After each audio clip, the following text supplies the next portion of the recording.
Welcome to Cash Flow Savannah. This is episode 5. We are 5 episodes in. I'm really proud of this little podcast. And I have to say, I've been very honored.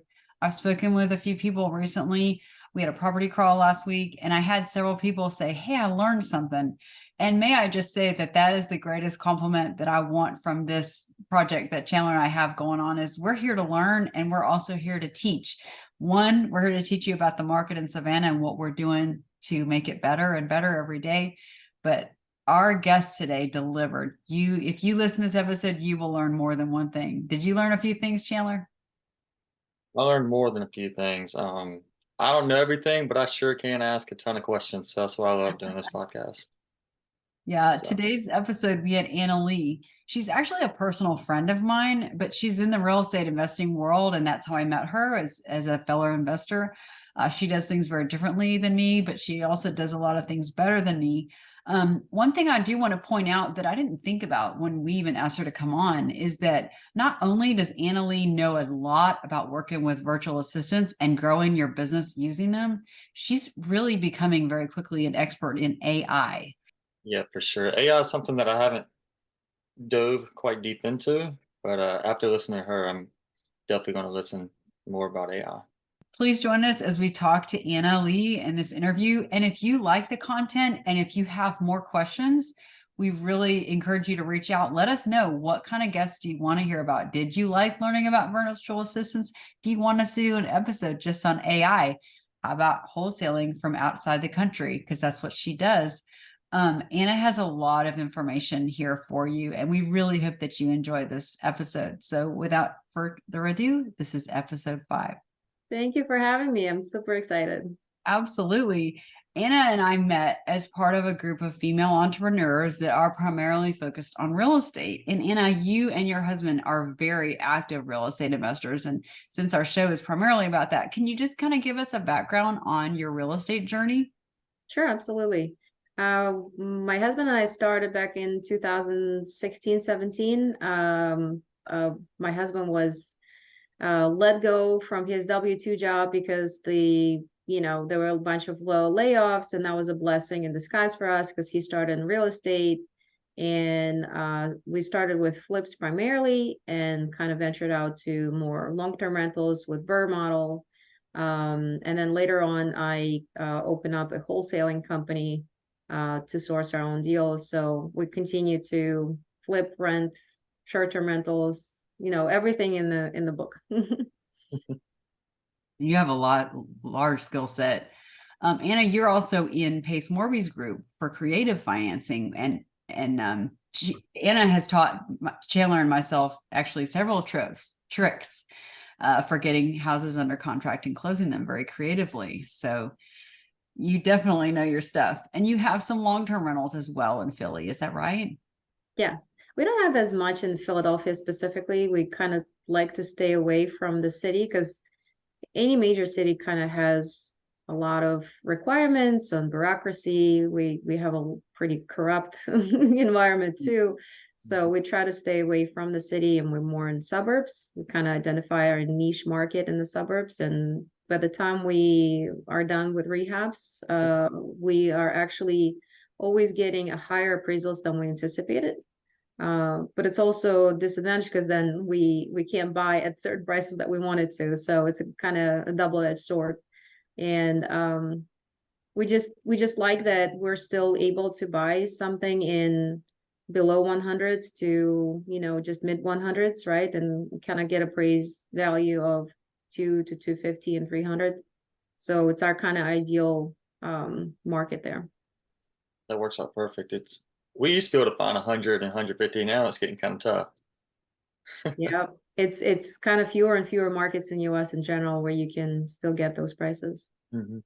And Anna, as part of your wholesaling business, you kind of started with virtual assistants because of cold calling. Is that right? It was taking a lot of work for you to call all these owners. Is that kind of how you got into using virtual assistants? Yeah, I needed staff immediately because I was employed full time. I was in Switzerland. And so there was a time difference. I'm busy, besides my personal life. So I needed to hire people immediately. Yeah, so basically with an agency model, they were selling me on managing my virtual assistant, which at first sounded amazing. You know, I didn't have time to manage people, but reality is I had to manage the manager so that the manager will manage a VA. So still doing the managing, and there's a lot that is being lost in translation. So really didn't really work out for me with the first agency. And the second time, I actually asked for VA to be directly connected with me, which most agencies don't want it because they're kind of afraid that you're gonna hire them directly. In an agency model, you tend to pay more to the agency and they pay less to the VA. But I was able to get a VA to be in contact with me directly, and a VA just disappeared on me and never showed up one day, and we couldn't find him for a week. You know, I couldn't find a VA, and then the agency couldn't find a VA, and then they offered me to replace it yet again, and I already had a lot of hiccups with them. So, you know, after that, I decided to just try to source myself and see how it goes. And as I was kind of figuring out this process, 3 weeks later, that VA showed up and said, "Hey, if you hire me for $4 an hour, I'll be gladly working for you because I was severely underpaid." And I was like, man, how much do they pay that VA if that person is gladly would work for me for $4 an hour? So that's when I realized that turnover is a big issue for agencies because, you know, VAs do get underpaid. I would rather hire somebody directly, pay them, you know, market rate, and they'll stay with me forever. So I created the whole process because I had to start hiring myself, and that's kind of like that whole process even started because then people came back to me and said, "Well, you hire directly. How do you do that?"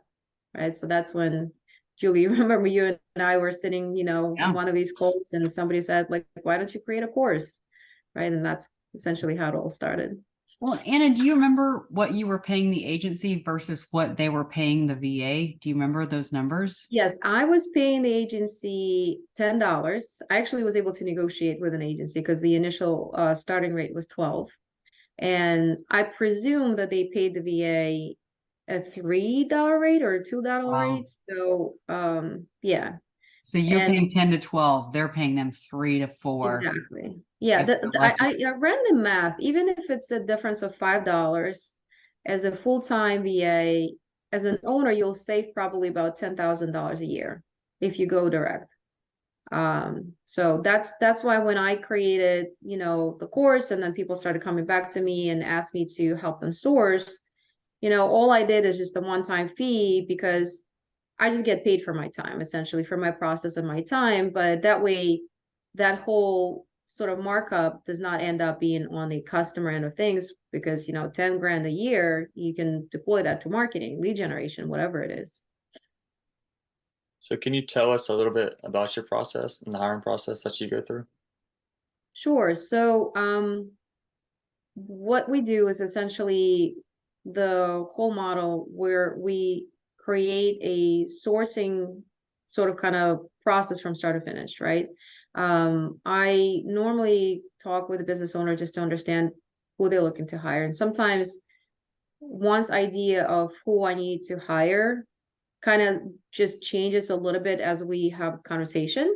Because sometimes it's either a conversation, "Oh, I need help with marketing and bookkeeping and this and that." And I normally recommend, you know, start one at a time, right? Kind of outsource little by little. And the conversation normally is around what's your sort of like least favorite activity or least, you know, productive activity, but yet needed activity, right? That you need to outsource. So I help the customers guide them through to what needs to be outsourced first. After we have that initial conversation, we talk about what is the time requirement, right? What is that hero skill set that you're looking from your virtual assistant? And once we get all the information, the client just kind of fills out the form, and my team starts working on that. So the job description is being created for them. All of that is being posted on all the various job posts and job boards. From that, we normally get about, depending on the role, 50 to 100 candidates. From that list, my team narrows it down to 25 to 30, and then they interview 25 to 30. And then only top 3 candidates are being selected to be presented for an end customer. And what's being presented is normally, we have like a package where every candidate will have a video recorded interview, a resume, a disc profile. If it's like a social media role or anything creative, we'll also ask for the portfolio. That way the client can see, the previous work that VA was able to create. And the video recorded interview is supposed to almost substitute you interviewing a VA. So you still have an option as a customer to interview a VA, but in the end of the day, we want to do as much for you as possible. So, we ask all the right questions so that by the end of watching that interview, you basically, oh, I want to hire this person. So you kind of get to pick more based on the vibe that you're getting from that person, communication style, or maybe just kind of overall appearance and, their background and education. And then are you able to give the employer some kind of help on how much to pay this person? Like what the going rate is on this kind of a VA versus that kind of a VA? Are you able to help with that? Yeah, at my initial conversation with a customer, when I asked them about who they're looking for, I helped them sort of navigate the pay. I kind of give a general guideline that for a general VA, your executive VA, maybe just kind of somebody who's going to be posting social media for you or kind of doing a little bit in Canva or maybe video editing, whatever it is. Something that's not subject matter expert, but it's kind of more in the generalist in any given role. $5 an hour is an average. We normally kind of tend to post between 4 to 6, and then we land anywhere in between. So I'd say $5 an average. For a more kind of niche type of role or subject matter expert, depending on what it is, if we're talking about, I have a lot of customers who are looking for a marketing specialist specifically in Go High Level. Or, I have a lot of land investors who are looking for VAs that understand and know how to navigate launch control, right? They need a lot of like texters and stuff like that. So we tend to say that those roles are on average between 6 to 8. And then a more skilled professional with certifications or, Lean Six Sigma or something like that, they tend to be 10 and above, right? We also hired people for startups and, hired a high level professional, HR director, operational manager. And at that level, the rates are, all the way up to $20 to $25, right? So I don't want people to think that VAs normally just kind of end at a very low level employee. You can go as high as maybe even hiring your next, chief technology officer, right? As long as you understand that VAs are generally in the online market, they understand their value. So the higher level virtual assistant will charge you a higher pay. So we're kind of getting away from just thinking of them as VAs because it's just a remote employee, right? And you can have a team of international remote employees. And I can tell you that an HR director that we've placed with a startup, the rate could be anywhere between $20 to $25 an hour, but HR director in the United States would probably be more around $150,000 a year plus benefits plus everything else that kind of comes on top of that. That's great information. And if I can just give you a shout out from my personal journey, because I have known you several years and you've just been a huge blessing in my life professionally and personally. But, when I met Anna, I had Sid was here and just one employee. It was but it was mainly me doing all the customer service. And you're in property management and especially short-term rentals.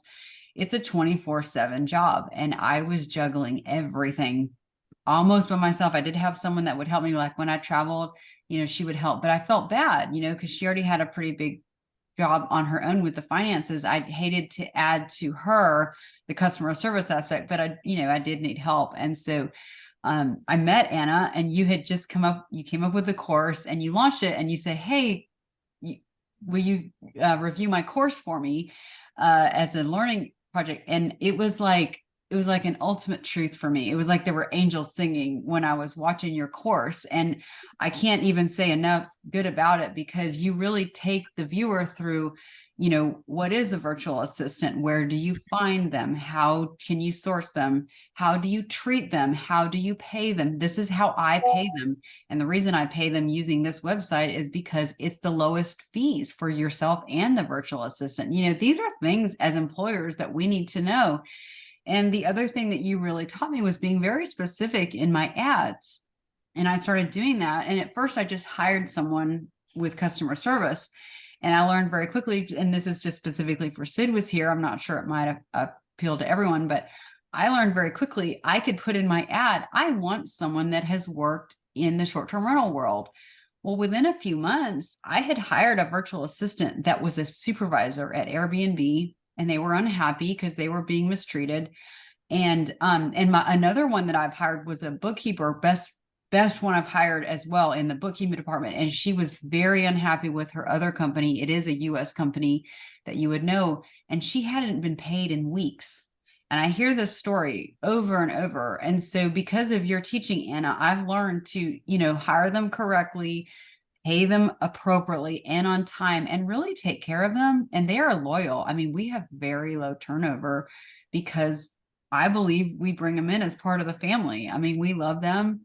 And it's amazing the abuse that they take from other companies. And if you'll find the right person, first and foremost, and then pay them right, treat them well, they will be very loyal, just like any employee locally would as well. Would you agree with that, Chandler? I know you've had quite a few interactions as well. Yeah, no, the VAs that we have are incredible. I've never seen anything like it. So we've hired right for sure. And it's Julie, all because of you, I'm so Anna. happy that you, thank you so much. I'm just so happy that out of everything that you said, what I'm happy about is that you took that note about taking care of your employees, right? Because sometimes, you know, as a business owner, you kind of think like people owe you. Nobody owes you anything. Everyone has, you know, their life, right? And you know, you just have to treat them as, you know, human beings, like the same way you want it to be treated. So in the end of the day, I generally guide my sort of kind of customers as business owners to um, be curious about their life, have your weekly staff meetings and go through highs and lows, because you really don't know, you know, what's happening in the person's life, right? And you really don't know how you can impact somebody else's life by just maybe just the quick little positive things that you can do, right? You know, somebody has their daughter's birthday, happy birthday, right? Somebody has a large purchase coming up in, you know, and they did great, and maybe that's the perfect time for a bonus, right? And the kind of just in time reward or something like that. So yeah, absolutely. Treat all of them, you know, with the respect that you would have with an employee in United States. But it also kind of comes both ways, right? Set up the expectations that are clear and you know, deliverable, right? And if they're not delivered, there are consequences too, right? So kind of it's a both-way street, two-way street. Yeah. Absolutely. And I'm thankful that you have the hiring service now as well. And because we get a lot of applications, you know, you'll put an ad out and you'll get 400 or 500 emails about it. And I think that service is really important, that you all really know your stuff and the pricing and everything, but then you're letting us take over from there. You're not continuing to charge a monthly fee for that person. You're basically kind of a headhunter and you step out. What kind of guarantees do you do with that? I know some companies, like you said, will just replace and retrain and all this, but that's kind of jarring for a business owner. So what kind of longevity are you seeing in people that you source? Sure. Like 95% of the time, we never even hear back after the customer is done. You know, they're just happy. You know, I don't mean hear back from them. We always follow up and make sure that the virtual assistant is actually, you know, delivering on what was promised. But we don't hear back in terms of something's wrong, right?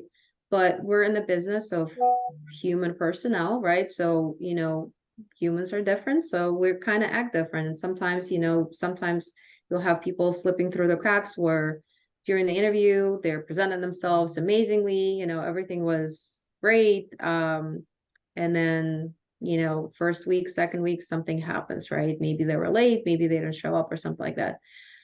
We provide a 30-day sort of replacement policy, right? And I tell everyone, please just set up some realistic expectations, but do ask for deliverables within the first 2 weeks. Even if the deliverable is to be on time and go through the training and provide the summary of what they learned, even if it's that, right? But at least there have to be some sort of deliverable within the first 2 weeks. Because within the first 2 weeks, it's going to be apparent if this is a great employee or this is an employee that just was great during the interview process. So by implementing this guide even to the customers and not waiting for too long, and we follow up at the 2-week mark and ask them how they're doing, most of the time, your first initial hiccups that you normally have with a new employee will be kind of done at that point, and this was just a hiccup, or no, this was a continuous process. I still cannot see that person improving. And we kind of initiate that conversation ourselves and we say, let us just replace that person, right? So like, let's not even wait. So hire slow, fire fast, that's the rule we go by. The reason why we don't go beyond the 30 days is that beyond the 30 days, it's more of an established relationship between the customer and the virtual assistant. And certain types of sort of relationship we can't really affect, right? Whatever happens beyond those 30 days. So we don't normally kind of go beyond that level. But we're willing to work with any customers. I mean, I understand that there are some sort of unforeseeable situations that could happen.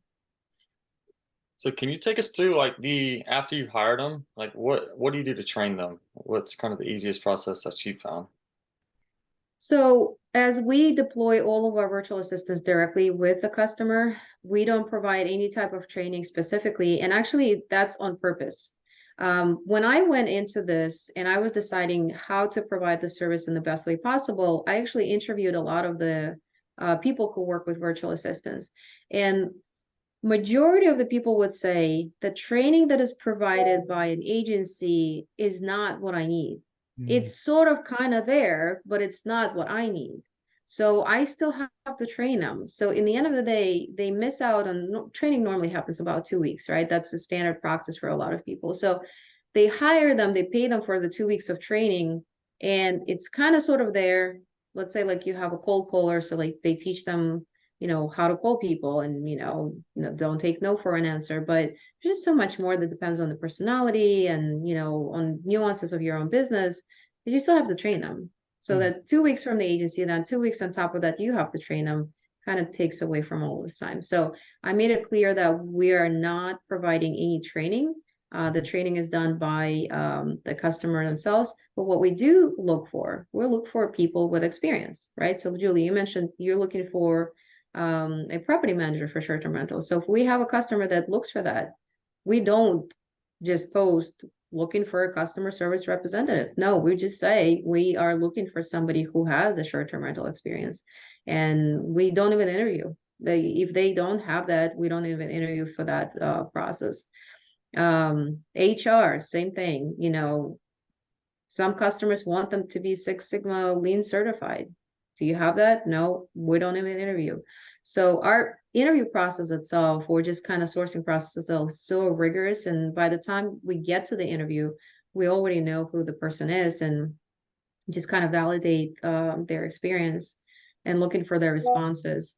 So we're trying to go away from the training. Although in the future, what I'm seeing is I actually about to partner up with few people that are subject matter experts in certain tools, or sort of not even platforms, but more so kind of like sales specific to a specific type of industry, right? So my goal is to partner up with those people so that a VA that was hired for you can then go and take that training, right? So, it's very dedicated, specific training that they need to have. And most likely as a business owner, you already know who you like, in the industry, right? So I just want to create that a la carte service for you that you can see, okay, there's a list of 10 different proficiencies. I want my VA to get that certification. I want my VA to get that. So we will start partnering up with a lot of people to provide that opportunity for them. That's really great. Well, and Chandler, if I can answer your question as one of Anna's clients, which I am, Anna taught me through the course. I mean, I learned so much in that course. I think I watched it twice. I had to have. But you really taught me how to record my screen using Loom, Loom, if anyone is interested. And I said, how, you know, she shows you in the course how to train them, because what I do is different than what the guy down the street does, right? Well, now I only train my virtual assistants, and heck, I'll send Chandler a Loom sometimes. I'll be like, hey, you know, click, click, click. And then I only do that once. So if I'm teaching a skill on my screen, most of what we do is on computer screens, right? I'm going to say, hey, this is how you add a new property to my software system. And I'm going to record myself talking through that screen and click, click, click. And Anna, you taught me how to do that. Now I record that function one time, and then I have my virtual assistant create a library. And now anytime they have a question, they can go back and they can see me showing them how I want that done. So I'm not telling 17 different guys the same information 17 different times. I said it once 2 years ago, and that information is still correct today. And I have to give you all the credit for that, Anna. You really helped me through your course, you know, organize my information, and it's made me a better employer because I'm happier, they're happier. And me saying in an email, go to file, click open, you know, click on the title, highlight it, that isn't very helpful. But if I can watch you do that on your screen and then revert back to it anytime I have a question, that's gold. I mean, as an employer, that's just huge. So I now basically have a video training manual, and I add to it every week. If there's something I need to change or add, I just record a quick video. And I cannot give you enough credit, Anna, for what you've done for my business. You're amazing. Thank you, Julie. Now I kind of get it to the next level, right? We got to the point that our virtual assistants need to learn a tool without us learning a tool, right? I don't know. I'll give you an example. I was not in Guesty before, right? And I had no desire to learn how Guesty operates. And Guesty is a platform to manage multiple listings and short-term rental. So when we ask our virtual assistant to go ahead and learn the system, you know, register as this or whatever, we also asked them to create a Loom and save that as an SOP so that the new VA that will come after them will learn from them now, right? So you kind of the outsourcing now too, especially if you have a growing team and there is going to be a lot of repetitive process because you want your employees to grow too, right? So as they're learning and navigating new systems, you don't have to burden yourself from learning the new system. Ask your VA to learn a new system. And then that manual could be either for you, maybe one day you'll want to kind of use it and understand how to use it, or then for downstream VAs that need to learn from them. And we've gotten to that point for sure where Yeah. our VAs are teaching other VAs now. So that's been pretty Absolutely. cool. Yeah, and there's actually another tool now. I am blanking on the name, but it will not only record a screen, but create, it's an AI platform that will create an instructions afterwards in the form of kind of screenshots and stuff like that, almost creating a manual. So I would say use the power of AI with your virtual assistants, right? Once you kind of hear about yet another new AI software or platform, ask your VA to learn more about it and then get back to you what they've learned and, you know, see how it creates more efficiencies in your workplace. Because I'm sure that they're always an opportunity for efficiencies, even with your existing teams. Efficiency is really what you're about, Anna. That's probably the best word to describe you, is efficiencies. And you've helped me become so much more efficient. I haven't said this, and I need to say it 4 times on this call, but Anna's website is outsourceyourtasks.com. We will have that in the show notes, and we will say that over and over. But on there, she has her course, which is fantastic. And she also has her sourcing service, which is also fantastic. And so I just think it's great. And I love how you're going to go into training them. And you have moved a lot into AI. I know you've been doing a lot of education. Anything that you want to tell us on AI? Anything else that you learned recently? I learned that AI will never replace human completely, at least not at the nearest future, but AI will definitely help you accelerate.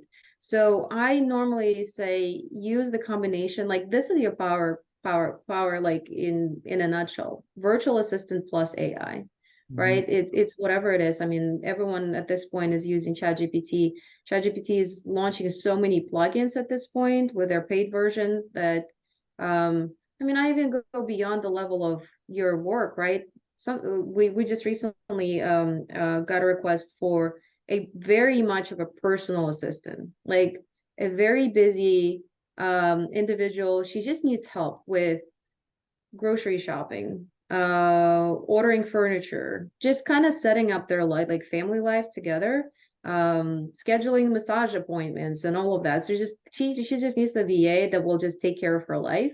And ChatGPT now has connection to Instacart. I mean, there's just so many opportunities that you can sort of maximize the time of your virtual assistant with what else you can do, because you can now deploy all of your sort of like food preferences, right? Somebody's vegetarian, somebody's gluten-free, right? So you can kind of set it up in the very beginning and then set it and forget it. Wow. So there's a new AI platform coming out every single day. I'd just say, I personally go to watch quick reels on Instagram or Facebook just to learn more about them. And I have my virtual assistants testing them, or sometimes I'll test myself. But definitely combine the power of human with AI. That's the way to go. What do you see coming for the real estate industry with regards to AI, Anna? Just this morning, I looked at an AI tool that we'll explore in the future. It was scraping the data from Amazon. So it's scraping the Amazon products, looking at the products pricing, and putting this all in Excel file. Mm. So for us as wholesalers, for example, we always get our data from county records. So we used to pay somebody to create a bot for us to scrape the data from county records because, I don't know how many you've used, but county decides to just keep it in the least kind of convenient way. The logistics of getting the data from county and, depending on the list is just really bad. So the scraper is essentially going to go scrape the data, click on the screen, get it, put it in the right format, click on the screen, get it, put it on the right format. So you can automate a lot of the parts and pieces of the lead generation process. There are so many plugins now to LinkedIn. If you're B2B and you're reaching out to your customers on LinkedIn, there are AI platforms that is just integrated within the LinkedIn, and they create messages for you and kind of create that funnel. There's just too many, to be honest. Like the problem right now, there's just too many to go from. So I personally look for tools that create the most variety and opportunities within one platform. Smart. Well, I need to do some catching up on AI then. I mean, Yeah. just have one of your VAs spend maybe 4 hours a week on just watching reels. That's where most of the information actually is right now. It's not Google anymore. It's not AI platforms themselves because they're kind of skewed to direct you towards themselves.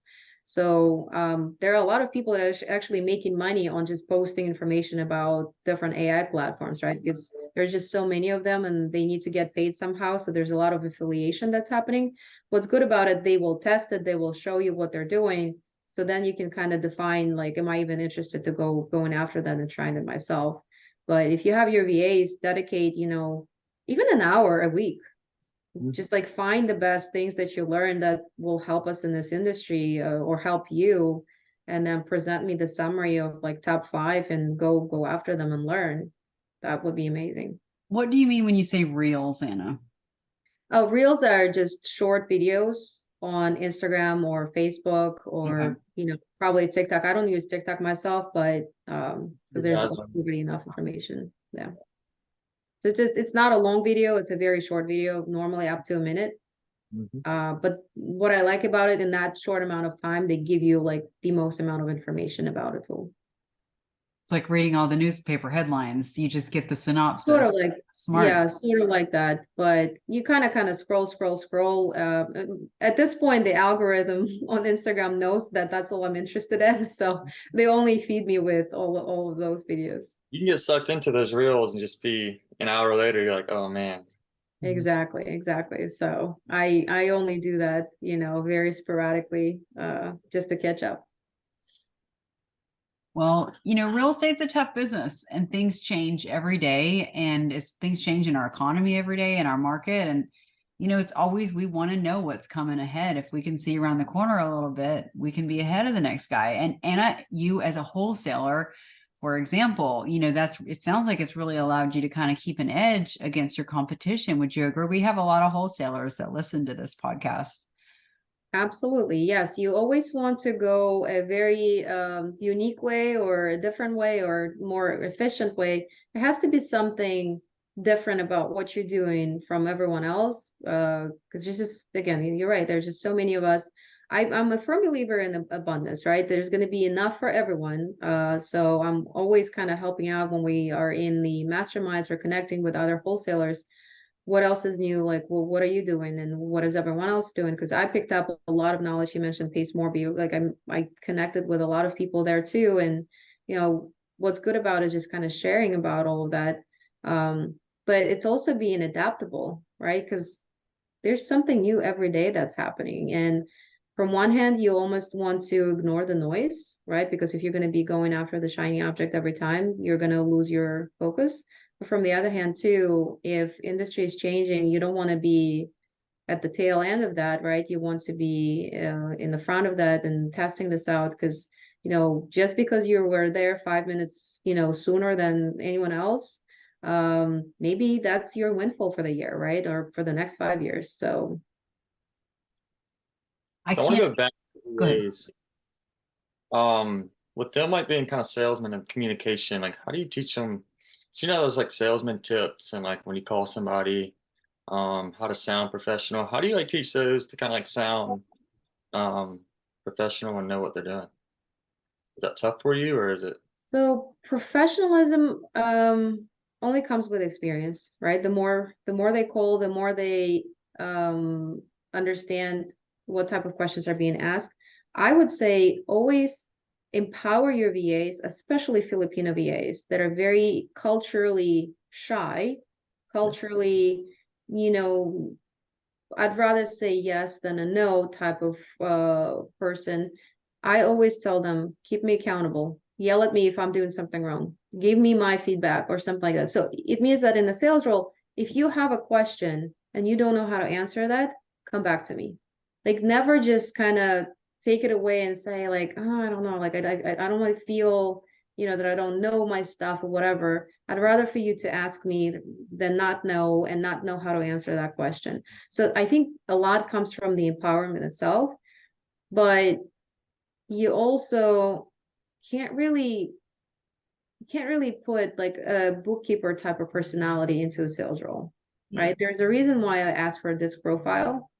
I can't really have a person that's not a high D in a sales role. It's going to be against your personality. Your energy will come through on the phone call. The other person will feel it. You'll probably sound a little bit like non-confident. And I had to be in a sales role myself, and this is not naturally my sort of comfort zone. And I had to learn that. And I'm doing an okay job, right, by talking to people and converting the sellers in this. But if I were to compare myself to an amazing salesperson, I'm a mediocre salesperson, right? So like I'll be honest, just reflecting on my own skill set. So when it comes to virtual assistants, you definitely want to hire the right salesperson in mind, right? They're driven by commission. You want to hire a person that almost doesn't care about the base pay because they know that they're going to make a lot of money on the commission. And you want to structure the pay the same way, right? Don't hire a salesperson and just tell them, yeah, you're just going to get a base rate.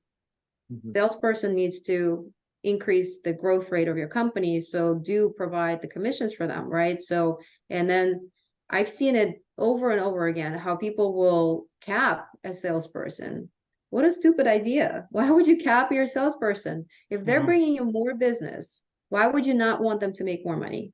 So I even recommend for a lot of my customers to structure the compensation in the way that, hey, for the first 5 sales, I don't know, whatever it is, right? Your compensation is X.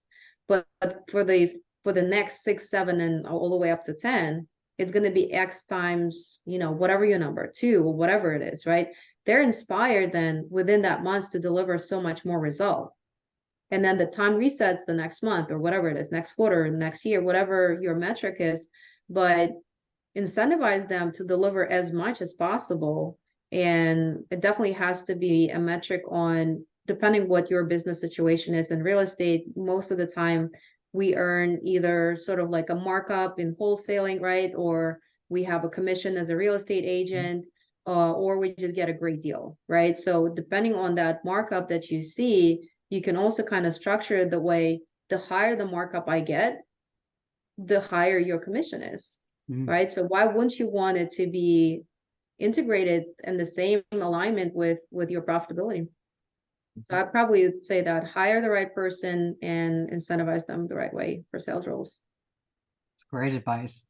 Anna, you mentioned working with the Filipino VAs, which I have done myself at wonderful results. I know people are needing, bilingual for Spanish-speaking countries as well. Are you doing things in South America, Central America? Talk a little bit about the breadth of your company. Sure, absolutely. We hire from Latin America. We actually now started hiring from Egypt. People in Egypt, again, like you have to look at the cultural background, right? I've been in Egypt and I grew up in Uzbekistan. I have a little bit of similarities to sort of like Middle Eastern haggling environment, right? Like I pride myself for my negotiation skills only because I grew up in a country that just welcomes that. This is part of the culture. We have fun by negotiating. So we tap into the Egyptian market now too, because people do speak relatively good English there. Because of tourism, a lot of people speak English, relatively well, but their cultural background, they're just natural salesmen, right? They're not going to take no for an answer. So we're tapping into that market. And actually, I find that, Latin America is pretty good for the sales market too. And again, if, a lot of the times people here need Spanish speaking people. So it's kind of a win-win situation where we can place somebody from Latin America. I do find that different countries tend to charge more, right? Because again, the cost of living is different, or just the proximity to United States may be different, right? So if we hire somebody from Venezuela or Colombia, the salesperson from those countries, or maybe Argentina, we've hired people from Mexico. These people tend to charge probably like 25% more, 25 to 50% more than people in Philippines, right? So you get to kind of choose, right? For some employers, it's actually important that their employees on the same time zone. So they actually specifically ask us, we only need a person from the South America or, Latin America. And then they're willing to pay higher rate for that reason. And others kind of don't care. They're going for how can I get the best person for the best rate. So then normally we go for Filipino VAs only because the pool of people is so much larger in Philippines than anywhere else. So we're tapping actually in everywhere in the world. And there are certain sort of like industries or professions that tend to have kind of like countries producing more of those, employees. So for example, for anything, if you need a developer or anything IT related, the top countries for that would be India, Bangladesh, Pakistan, and then Eastern Europe. And that's for So web now we're kind of seeing, web development. And now we're seeing besides the Eastern Europe, used to be Russia. Now it's kind of almost impossible to hire anyone there because you can't really even pay them. There's just a lot of regulations now. I'd love to hire people from Ukraine just to find a way to support people because they're just so kind of disrupted right now. Belarus is another country that I like to hire web developers. And now we see more and more actually Georgia and Armenia coming up for anything IT, even like IT customer service, right? Because they have a lot of the tech support there. So we're growing into different directions in different countries just because we understand that different countries produce different types of talent. Well, Do you and hire VAs in the same town? I know Julie, you can probably expand on this, which is a good learning lesson for some people listening. Um, you don't hire, do you hire in the same town? Because I know In the, Julie does not like doing that. in the same town, you said? In the Philippines, there's like monsoons everywhere. Julie, you can probably expand a little bit more than I yeah, can I've on had an this. issue where it's nice because they'll say, hey, my friend is also, looking for work, and you can get employees that way. But then if something happens in that region, your business is shut down. And that's happened to me. And I hate that for them, but I'm so thankful that I have someone in a different region that's happy to pick up hours. So yeah, I learned very quickly that I don't want everyone to be in the same spot because of natural disasters, and they do happen. Yes, it's a good diversification. I'd say I agree with that. That's a good strategy to have. Generally speaking, just because of how we post, it's almost like rare when we have people from the same town. I would say that Cebu City in Philippines tends to be one of the major cities where you have a lot of talent coming because there are a lot of BPO companies in there, and well, Manila tends to be, one of those places too. But Manila is kind of very expensive place to live for a lot of Filipinos. So Cebu City, I would say, is number one for where we're hearing people coming from. The reality is, anyone who worked in Cebu City in BPO and then they decided to be virtual assistants and work from home, they tend to go back to where they're from. I actually tend to avoid rural villages, right? So I just tend to ask them, where they are in their life situation. Because again, you have to understand Filipino culture. They will go back and take care of their parents. This is not in America. They will not send their parents to nursing homes, A, for cost reasons, B, it's not culture even there. They'll go back and take full responsibility of the family, right? So you need to understand where their family lives, right? Are they like far in the remote village? Are they going to be, going there anytime soon, or they're kind of pretty much settled in?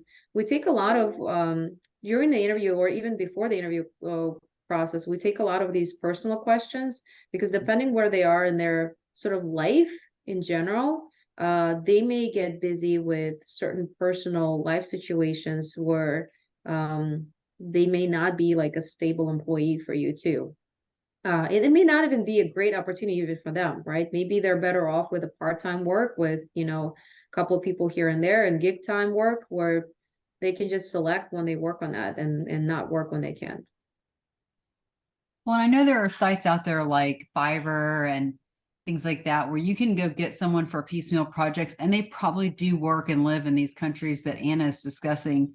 But for my business that Sid was here, and my real estate business as well, it's just been huge to find that right person and keep them, because once they're trained, and they understand how you want things to look and sound and feel, you know, to me, getting one project at a time from one guy here and another guy here, it was so much work on me as the owner of the business, versus I'd rather just keep that same person and pay them. And then I'm not retraining all the time. It's so much easier for them to go from project A to project B to project C because it's the same company. They understand what I'm doing already.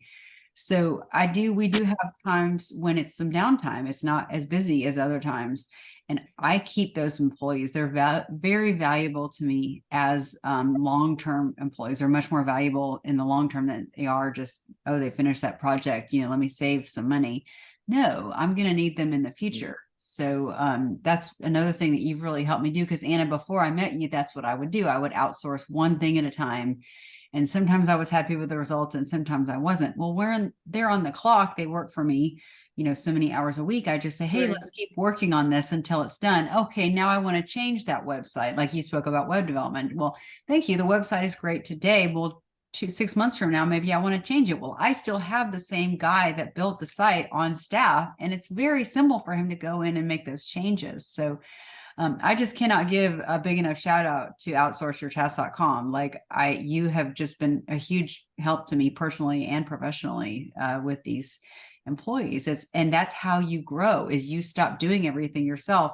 I can't say strongly enough, you guys, Anna was working a corporate job at for sure 40 hours a week, probably more, from Switzerland, and was running a very successful wholesale and buy and hold business in Philly. And that is not something that you hear every day. And the way you did it, Anna, is with outsourcing to these other wonderful employees. Absolutely. Yeah. At this point, I kind of run several businesses, and every day I'm just, kind of pinching myself and telling myself how lucky I am. I'm so grateful for the opportunity that virtual assistants provided for me. But Julie, you just mentioned that you hire them full time, you keep them along. Yes. You also don't understand the value that you provide for a virtual assistant in Philippines. It's amazing. Not only that you pay them way more than they get paid they get paid in Philippines, but also you provide them stability. Just knowing that they don't have to switch from one customer to another and not know where their paycheck is coming from the next day, that stability is a big deal.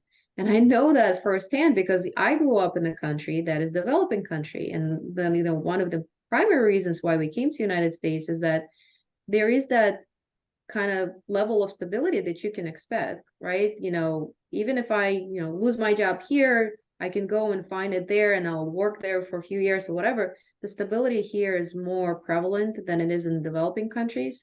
So I just want to kind of explain that there is a value that you provide to your employees as well.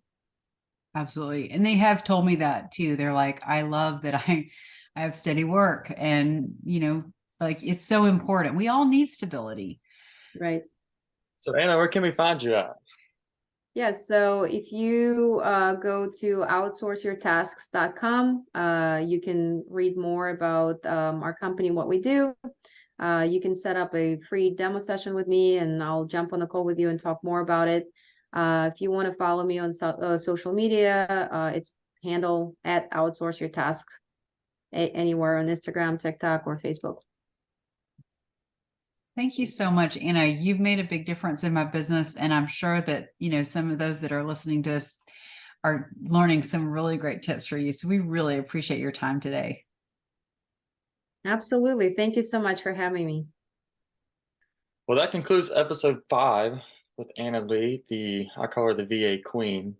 She had some really good information today, and I hope all the listeners out there go visit her website, go check out her Instagram. It sounds like she's big into Instagram reels and all that, and learn more from her.